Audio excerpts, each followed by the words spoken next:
If you didn't tag that buck that you were after during the rut, you may think you have missed your chance. You could wait for that second rut if you think that exists, but there are some other things you could do to key in on a late season buck. So in this video, we're going to go over 4 tips for tagging a late season buck so you can fill that tag, and that way you don't feel like a total failure come into the season. But before we get into the tips, do me a favor, and if this is your first time on my channel, hit that subscribe button and make sure you hit that bell icon so you can be notified every time I upload a video. Also, we are very close to hitting that 3,000 subscriber mark, and if you remember, I set a goal that if we can hit 3,000 subscribers by January 1st, I would do a giveaway. And it seems like everybody wants me to give away a blind. So that's what I'm going to do. I think it'll be the HME blind, a 2-person blind that I'll give away. But we have to hit that goal first. So share the videos so we can get to 3,000 by January 1st. And the first tip to tagging a late season buck is you need to key in on high carb food sources near bedding areas. Bucks can lose up to a quarter of their body weight just running around trying to find a receptive doe. So they need to start packing on that weight again before the harsh winter months. They are also worn out from running all over the place. So if they can, they would prefer to find a food source that is pretty close to their bedding area.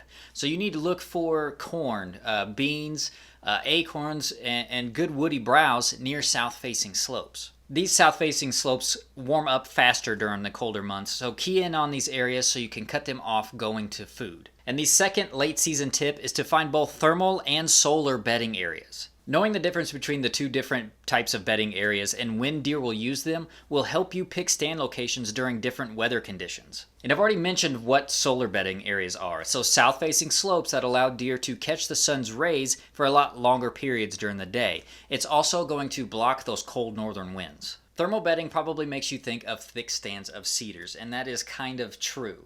Deer will tuck into thick creek bottoms or hillsides with heavy underbrush. In the absence of these areas, they will use cedar groves for thermal cover. But between the two different types of habitats, the thick underbrush is going to be a lot better than the thick closed canopy of cedar trees. While it does protect them from the rain or snow, it doesn't provide much cover. You get down at a deer's level and it is just wide open. So they prefer that thick underbrush. If you got the choice, pick the thick underbrush. You'll want to look for this thermal bedding whenever it is drizzling, snowing, or just generally crappy weather conditions. You want to look for solar bedding areas when you've got nice bright bluebird skies. And the third late season tip is you need to focus more on afternoon hunts. Just like the early season, the afternoon hunts are going to be better than your morning hunts as it gets later into the season. Deer will be back on that food cover pattern, so setting up on late season food sources in the afternoons is going to be your best bet.